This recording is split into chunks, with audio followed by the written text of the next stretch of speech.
마태복음 21장 1절에서 11절 말씀. 그들이 예루살렘에 가까이 가서 감람산 벳바게에 이르렀을 때에 예수께서 두 제자를 보내시며 이르시되 너희는 맞은편 마을로 가라. 그리하면 곧 매인 나귀와 나귀 새끼가 함께 있는 것을 보리니 풀어 내게로 끌고 오라.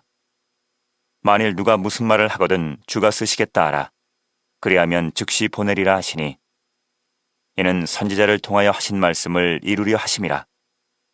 일러스되 시온 딸에게 이르기를 내 왕이 내게 임하나니 그는 겸손하여 나귀 곧 멍에 매는 짐승의 새끼를 탔도다 하라 하였느니라.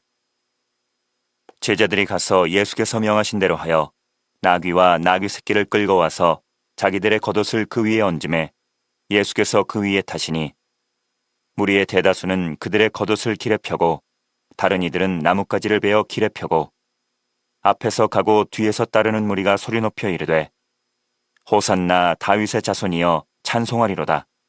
주의 이름으로 오시는 이여 가장 높은 곳에서 호산나 하더라.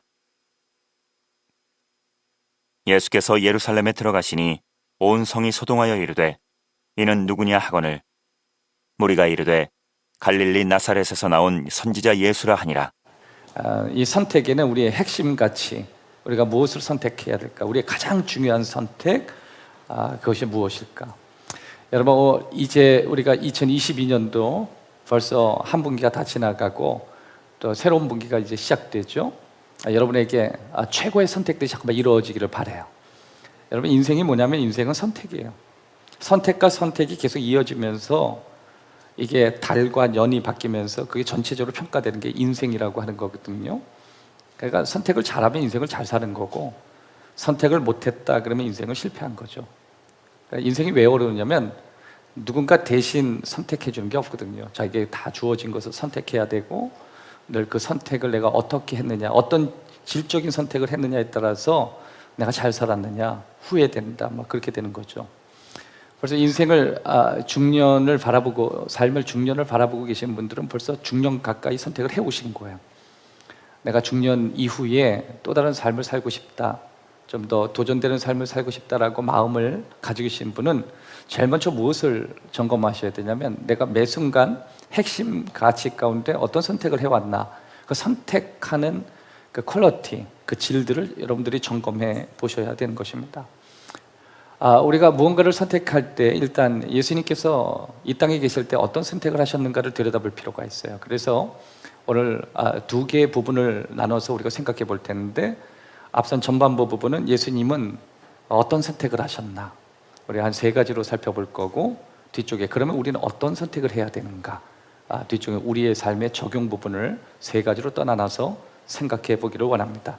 첫 번째, 예수님은 예루살렘으로 승리의 입성을 하시는 날을 선택하셨습니다. 예수님은 예루살렘의 승리의 입성, 이게 종료주일이죠. 다음 주는 어떤 주일이죠? 종료주일이에요. 다음 주는 종료주일. 종료주일이 뭐냐면 입성이에요. 승리의 입성. 아주 개선 장군처럼 예수님이 입성하셨다. 근데 그 승리하는 날을 예수님이 선택하셨다. 선택을 다른 말로 이렇게 얘기하면 되겠네요. 통제하셨다. 여러분, 내 인생이 아름다운 선택을 해가는 과정을 살아간다는 것은 내가 내 삶을 잘 통제할 수 있다는 거예요. 인생을 잘 사는 사람들은 끌려가지 않고 잘 선택하죠. 그러니까 절제할 수 있고 절제력을 가지고 있고 통제할 수 있는 능력을 가지고 있습니다. 예수님은 모든 이스라엘 백성들이 예루살렘으로 모일 바로 그때를 선택하셨어요. 왜냐하면 이스라엘 백성들이 다 모이는 그 수를 보면 거대한 군중이거든요.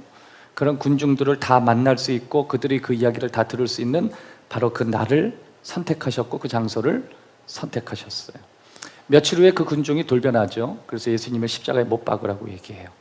바로 그 군중이 예수님을 십자가로 몰고 갈 수 있는 바로 그 날을 예수님이 선택하시는 거예요.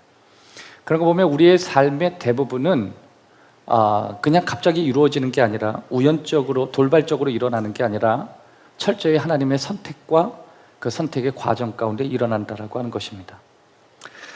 예수님이 십자가에 못 박히시는 한 주간 가운데 첫날이 일요일이에요. 그날이 바로 유월절 대축제가 시작되는 시점이에요. 예수님이 이날 입성하는 걸 시작하신 거예요. 왜 이때 예수님이 하필 입성하느냐? 이 날이 바로 어린 양을 잡는 일로 시작하기 때문에 그렇습니다. 상징적인 의미가 있는 거죠. 예수님이 이날 예루살렘으로 들어가신다는 것은 죽으러 간다 그 뜻이에요. 그러니까 예수님은 이 땅에 오셔서 죽음을 피하지 않으셨죠. 왜냐하면 모르는 사람이 없을 정도로 유명하셨기 때문에 예수님은 보는 사람들 앞에서 또 해프닝을 일으켜요. 예수님이 다른 사람들처럼 나귀 타고 들어오는 게 아니라 정말 어린 나귀를 타고 들어오니까 사람들이 비웃기도 하고, 야 웃긴다, 어떻게 군말을 타고 들어오지 않고 저렇게 덩키를 타고 들어오느냐, 너무 웃긴다. 예수님께 어떻게 되든 사람들이 주목하기 시작했다는 것이에요. 예수님은 사소한 일에도 통제하셨어요. 예수님에게 일어나는 이 사소한 사건, 사소한 날짜조차도 예수님은 통제하셔요. 여러분 그거 아십니까? 여러분의 삶의 사소한 그 the day, 그날도 하나님은 통제하셔요. 내 삶에 일어나는 매일의 같이 어떤 사건이나 어떤 날조차도 하나님은 통제하신다는 사실을 우리는 기억해야 돼요. 더불어 한 발은 더 나아가서 우리가 생각해야 될 것은 내게 있어서 이 일상이라 그러죠. 루틴. 이 루틴, 일상조차도 우리는 통제할 필요가 있다는 거예요. 예수님은 아름다운 통제를 하셨어요. 그러니까 베스트 삶이 된 거예요. 나는 내 나를 선택할 수 있는 사람이었나 이렇게 생각해 봐야 돼요. 여러분 오늘 여러분은 선택하셔서 오신 거예요. 토요일 날 이곳에 온 분은 없어요. 여러분 토요일 날 오셨으면 안식일교가 될 거예요. 근데 우리는 안식교 교인이 아니죠. 주일을 지키는 기독교인이에요. 저와 여러분들 오늘 주일 다른 곳 가지 않고 이곳에 여러분과 제가 있기로 그 날을 선택하신 거예요. 그러니까 이런 선택이 52번이 되면 기독교인이 되는 거고, 뭐 주일날 다른 곳에 있으면 나는 비기독교인이 되는 거고, 내가 여기에 계속 하나님을 향한 날짜들을 점점 늘려가면 뜨거운 교인이 되는 거고, 그 날짜를 점점 빼기 시작하면 식어가는 교인이 되는 거고, 결국 여러분 인생은 날짜 싸움이에요.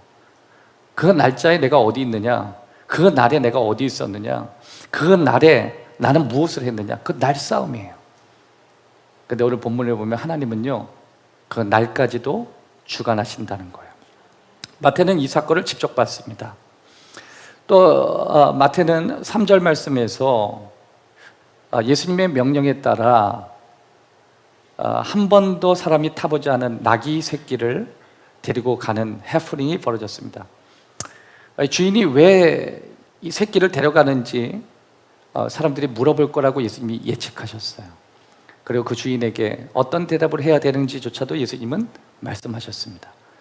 여러분 이 새끼 낙이라고 하는 것은 당시에 중요한 교통수단이었기 때문에 그것을 가지고 멀리 여행을 가기도 하고, 또 이 새끼 낙이라고 하는 것은 빌리는 입장에서는 아무것도 아니었지만 얘를 잘 키워가지고 앞으로 먼 거리에도 운송수단으로 가야 되기 때문에 이것을 가고 아예 가져가 버리는 그런 사람들도 있었기 때문에 사실 이걸 그냥 가져간다는 건 쉬운 게 아니었어요.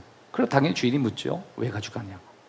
그랬더니 주가 쓰시겠다 하라. 아주 유명한 말이 나오죠. 따라합시다. 주가 쓰시겠다 하라. 네, 주가 쓰시겠다 하라. 여러분 이 주가 쓰시겠다 하라, 이 단어는 원어로 보면 주님께서 너의 것을 필요로 하시니 주께서 너희 것을 쓰시겠다, 뭐 그런 뜻이에요.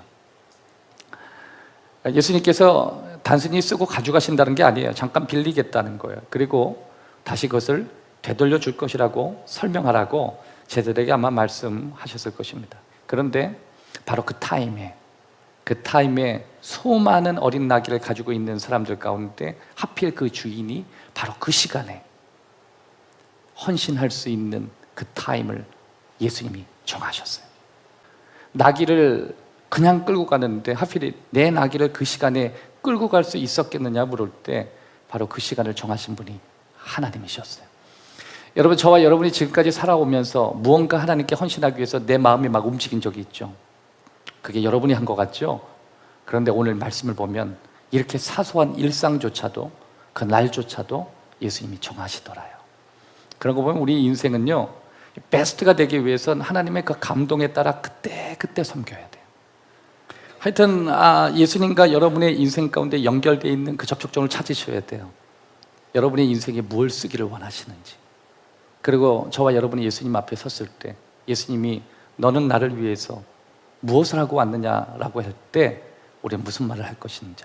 그러니까 오늘 본문에 보면 바로 나귀와 그 나귀 새끼, 그에게 소중한 짐승이었지만 바로 하필 그 시간에 그 주인의 헌신의 날을 정하신 분도 예수님이었다라고 하는 것입니다.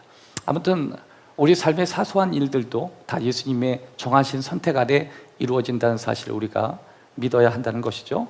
요한복음 7장 3절 이하의 말씀 보면 그 형제들이 예수께 이르되 당신이 행하는 일을 제자들 보게 여기를 떠나 유대로 가십시오. 무쳐 일하는 사람이 없습니다. 세상에 나타내십시오. 그랬더니 예수님 하신 말이 난 다 그날이 있다. The day, times. 난 내 시간이 있어. 너희가 볼 때 내 자신을 드러내고 내 자신을 감추는 것이 사소한 내 결정인 것 같지만 나는 그것조차도 하나님의 뜻 가운데 하나님의 목적 안에 움직이고 있기 때문에 그것은 내 사소한 결정이 아니라 하나님의 계획 속에 움직인다. 8절에 보면 너희는 명절에 올라가라. 나는 아직 내 때가 차지 못하였다. 여기서 내 때, time이라고도 하고 day, 그 날이 아직 되지 않았다. 여러분, 하나님은 생각보다 저와 여러분의 그 날짜를 굉장히 중요시합니다. 헌신을 하더라도요, 하나님이 여러분에게 원하시는 날이 있고요, 하나님이 여러분에게 요구하신 날이 있어요. 그날 벗어나면 의미가 없어요. 그냥 그날을 그러니까 우리는 항상 감동에 의해서 사는 거예요. 하나님 내 마음에 감동 주시면 사람 보지 말고 그냥 주님 헌신 보고 앞으로 뛰어가는 거예요.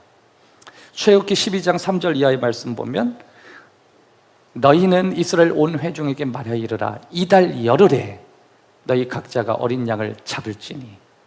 어린 양을 잡으면 아무 때나 잡아도 되는데 하나님이 꼭 정하시죠? 이달 열흘에. 하나님은 나를 정하셔요.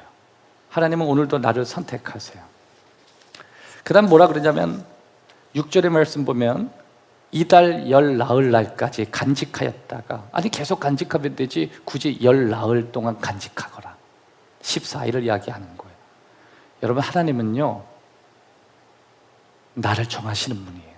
성경을 보실 때 하나님이 복을 주신다고 한 걸 쭉 따라가면 하나님이 정하신 선택한 날에 맞춰야 돼요. 그러니까 어떤 사람은 참 엇박자로 살더라고요. 하나님이 복 주신다는 얘기는 안 하고 만나 주신다는 얘기만 했는데 그날은 열심히 참여하는데 복 주신다고 할 때 자기가 없어요. 여러분, 내 신앙의 때를 한번 점검해 보세요. 내 인생에 있어서 왜 내가 지질이 이렇게 안 될까? 왜 나 안 풀릴까? 뭐 될 만하면 왜 안 될까? 제일 중요한 건 여러분의 나를 점검하셔야 돼요. 하나님이 복 주신다는 건 그 날에 복을 주신다는 거예요. 성경에는 하나님의 정하신 때에 복을 주시고 하나님의 정하신 때에 성령을 부어주시고 하나님이 정하신 때에 응답을 해주시고 하나님이 정하신 때에 우리를 고쳐주시고, 할렐루야, 날이에요. 날. 여러분, 우연히 하나님이 은혜를 주시는 것 같죠? 오순절 날이 이름의 성령님이에요. 하나님은요 정하신 날 가운데 오늘도 은혜를 주시는 것입니다. 두 번째, 예수님은 승리의 입성을 위한 날을 선택하셨을 뿐 아니라 자신이 타실 것을 선택하셨습니다. 예수님이 자신이 무엇을 탈 것인지 그것도 결정하셨습니다. 마태복음 21장 5절에서 7절 말씀 보면 시온의 딸에게 이르기를 내 왕이 내게 임하나니 그는 겸손하여 낙이 곧 멍에 매는 짐승의 새끼를 탔도다 하라 하였느니라.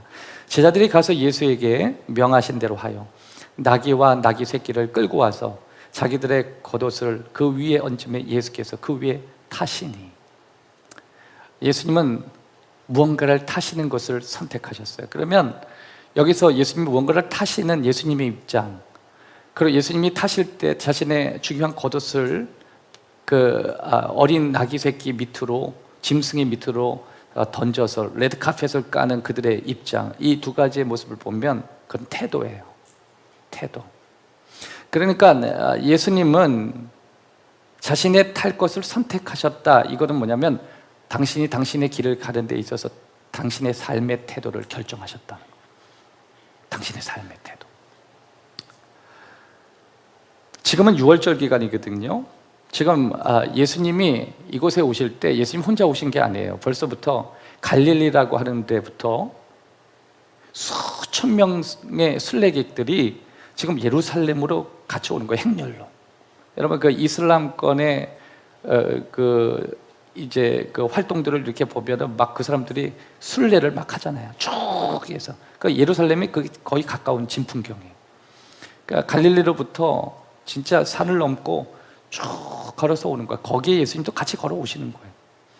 근데 참 재미난 게 지금 굉장히 많이 걸어오셨는데 불과 몇 마일 남지 않았어요. 정확히 보면 벳바게라고 오늘 본문에 1절이 나오는데 이 벳바게는요, 예루살렘 동쪽에 보면 예루살렘 동서남북이 있잖아요. 동쪽의 벽에서 직접 보면 감난산이 있는데 감난산이 예루살렘보다 조금 더 높아요. 그런데 거기에서 한 1km 벗어나면 여기서 한 당하동 정도? 여기서 한 당하동이나 아니면 오류동은 안 되지만은 어느 정도 이렇게 근처 정도에 걸어서 갈 수 있는 거리예요. 굳이 거기까지 오셨는데 이제부터는 나귀를 타고 굳이 가신다는. 여러분 생각해 보세요. 나귀를 타려면 그냥 지금까지 쭉 나귀를 타고 오셔야 되는데 왜 하필 여기서 나귀냔 말이에요. 그러니까 예수님이 선택하셨다는 거죠. 그리고 굳이 타시려면 힘 있는 어미 나귀를 타셔야 되는데 불안한 나귀를 타신다는 거, 이게 참 불안한 거예요. 나귀를 타고 예수님이 가신다. 나귀는 한 번도 걸어본 적이 없어서요, 누구를 태워보고 건 적 없어서 부담을 느낍니다. 근데 그 나귀가 예수님을 태우고 가는 거예요. 굳이 예수님이 그 나귀를 태워요. 예수님이 탈 것을 결정하셨다는 거예요. 그렇게 부족하고 약해도 예수님은 그 나귀를 선택하셨다는 거예요. 예수님은 겸손하신 거죠. 이 땅에 오셔서 하나님이 맡겨주신 사명을 감당하는데 교만하지 않겠다.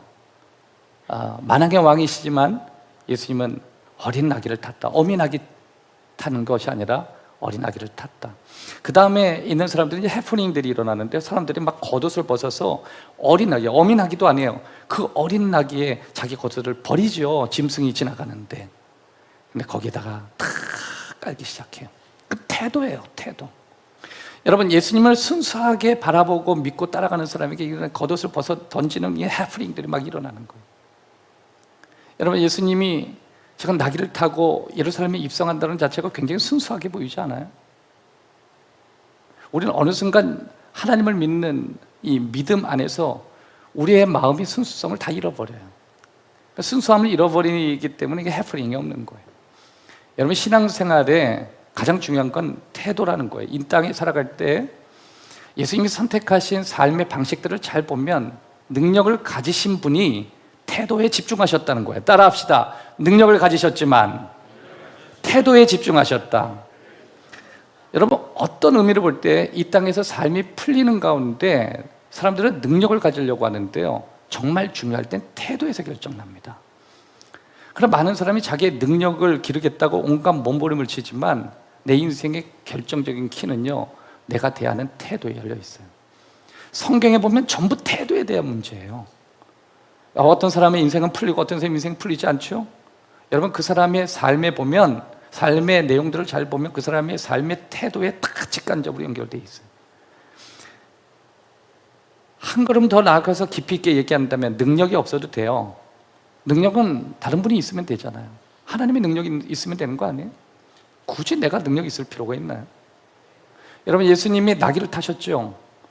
어떤 모습이에요? 예수님은 메시아였지만 겸손한 태도를 지니신 거예요. 태도예요. 여러분, 성경에서는 교만은 패망의 앞잡이라 그랬죠. 오히려 겸손하면 종기의 앞잡이라 그랬어요. 당신의 타실 것을 선택하셨다. 이것이 바로 예수님은 태도를 가지셨다는 거예요. 자, 그러면 우리의 예배의 태도를 한번 점검해 보십시다. 사가랴서 9장에 보면 너의 하나님이, 너의 왕이 너에게 임한다. 너의 왕이 너에게 임한다 그랬어요.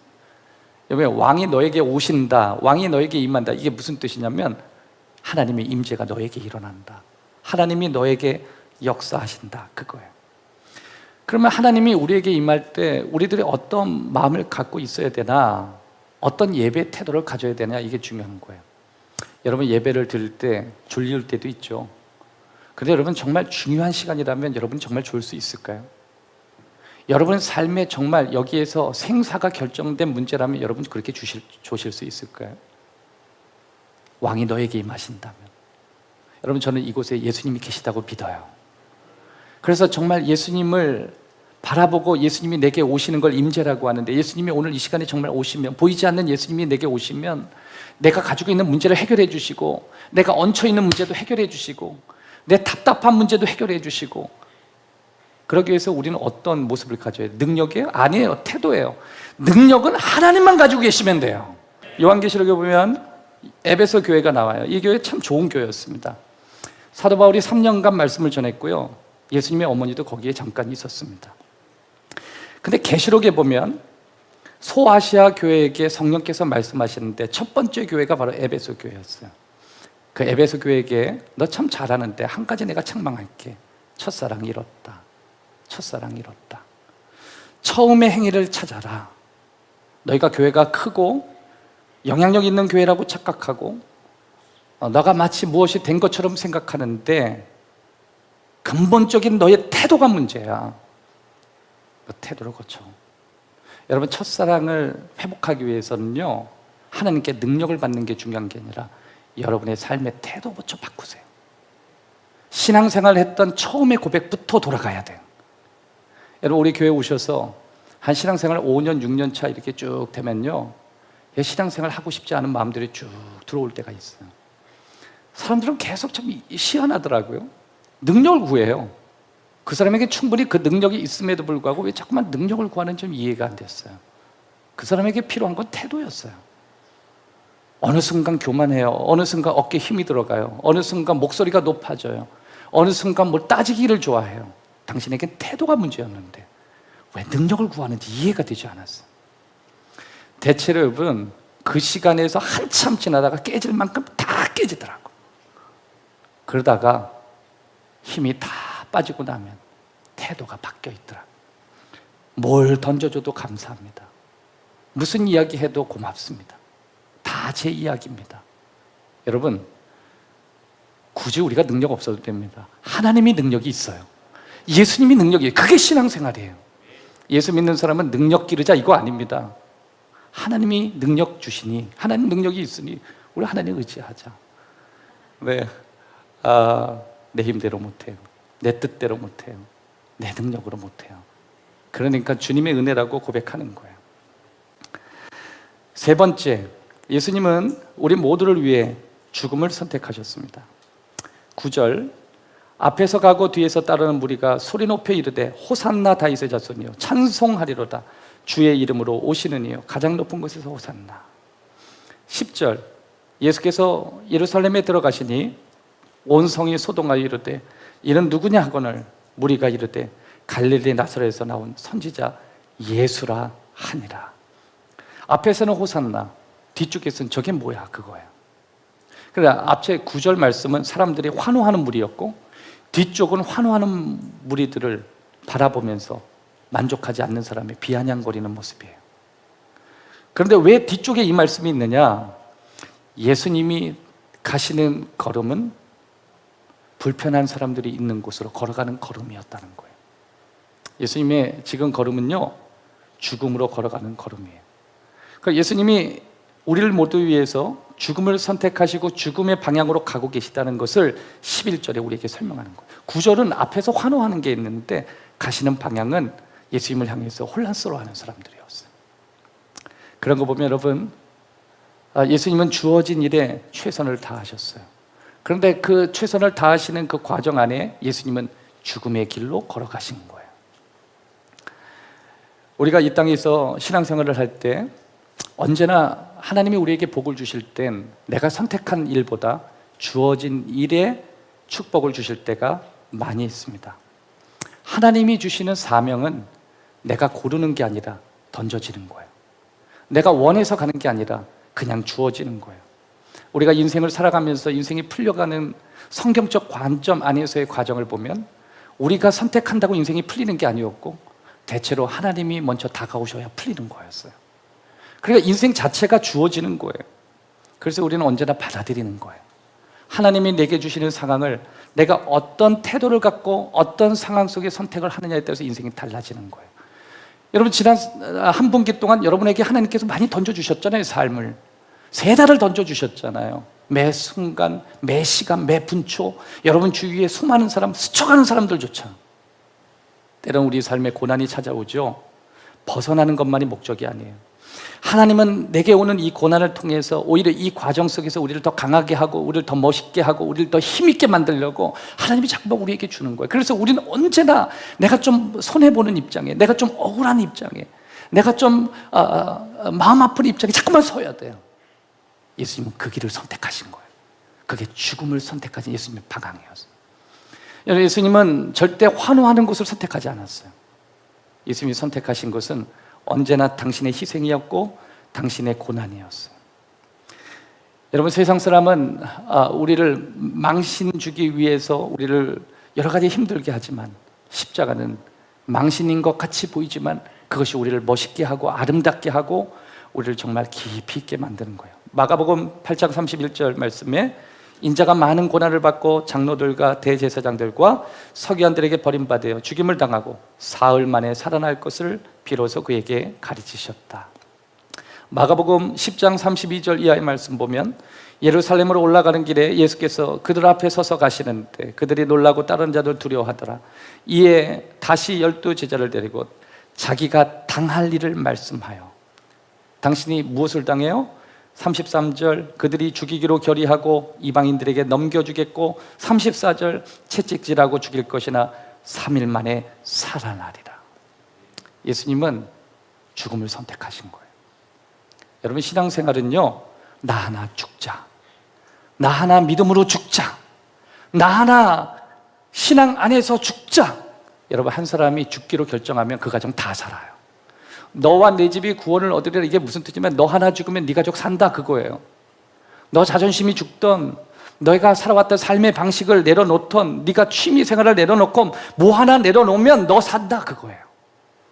근데 우리는 우리가 온갖 거 다 자존심도 가지고 하고 싶은 거 다 하고 누리고 싶은 거 다 누리면서 결론 부분은 뭐예요? 우리의 마음 가운데 죽고 싶지 않은 거예요. 자존심조차도 죽고 싶지 않은 거예요. 그래서 잠깐만 힘을 갖고 싶은 거예요. 팀 켈러라고 하는 분이 아주 유명한 말을 했습니다. 권력과 통제를 통해 얻은 영향력은 사회를 실제로 바꿀 수 없습니다. 그것은 마음을 바꾸지 않습니다. 우리는 완전히 다른 접근 방식으로 부름을 받았습니다.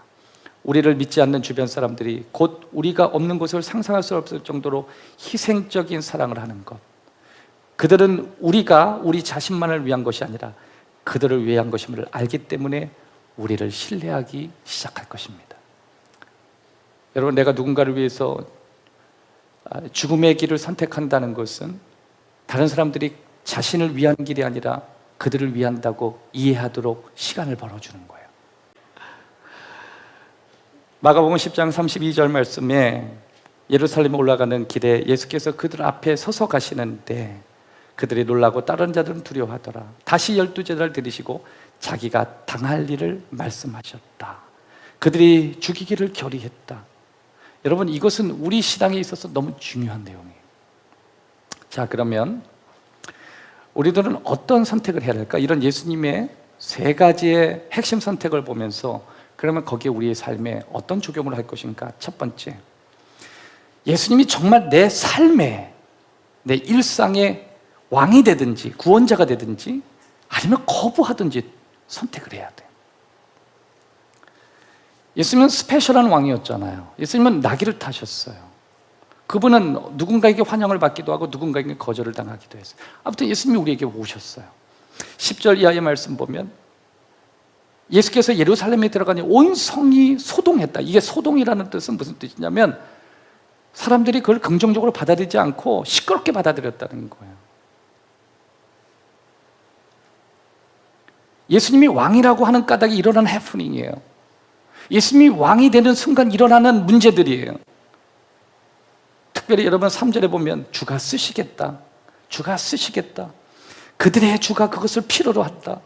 예수님이 너의 인생에 무언가를 필요로 한다. 너의 재능을 필요로 하고 때로는 너의 입술의 고백을 필요로 하고 때로는 너가 무언가를 하나님 앞에 드리면 필요로 하고 하나님이 너에게 무언가를 필요로 하신다. 여러분, 이런 소동들이 막 일어나는 거예요. 그때 우리들은 결정해야 돼요. 예수님을 정말 내 왕이라고 한다면 기꺼이 주님, 내 재능이라도 내 시간이라도 내가 주님께 다 드리겠습니다.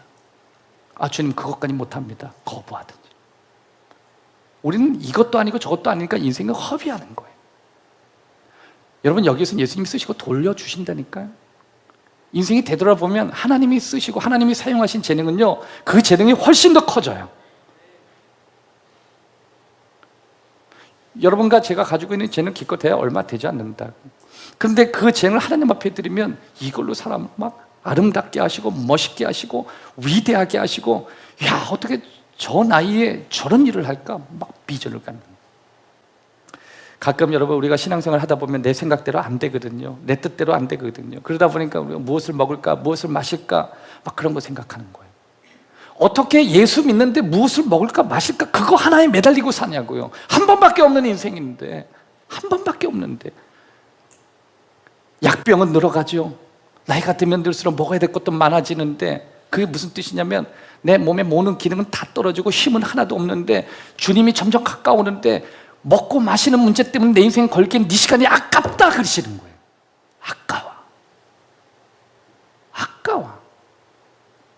더군다나 여러분, 살아갈 날보다 주님 앞에 설 날이 가까우신 분은 더 아까운 거예요. 내게 하루는 첫날이야.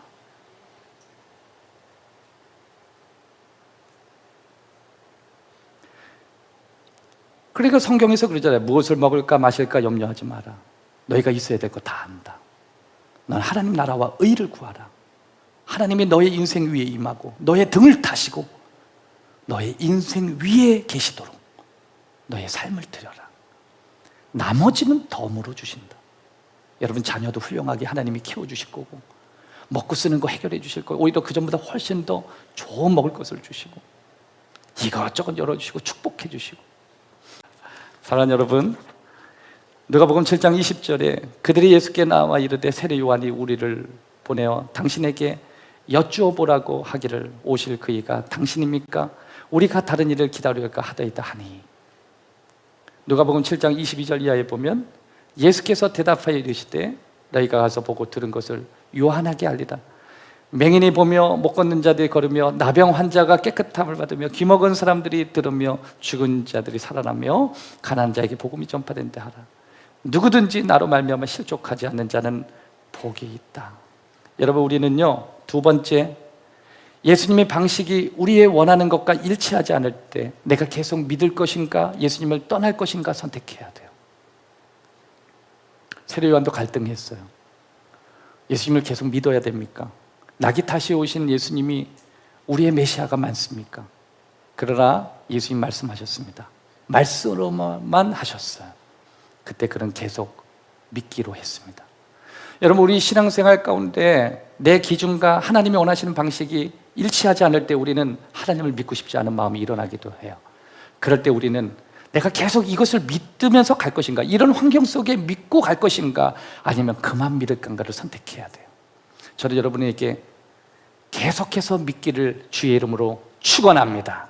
마지막 세 번째, 희생적으로 사랑하든지 이기적으로 사랑하든지 선택해야 돼요.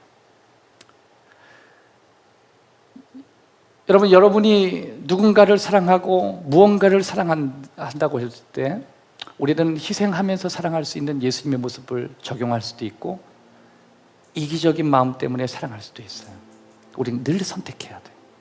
그래서 내 선택은 언제나 이기적인 사랑인가 희생적인 사랑이에요. 예수님 지나가는 길목에 큰 무리가 모였어요. 겉옷을 벗었어요. 나뭇가지를 꺾었어요. 길에 깔았어요. 예수님을 존경했어요. 예수님을 환영했어요.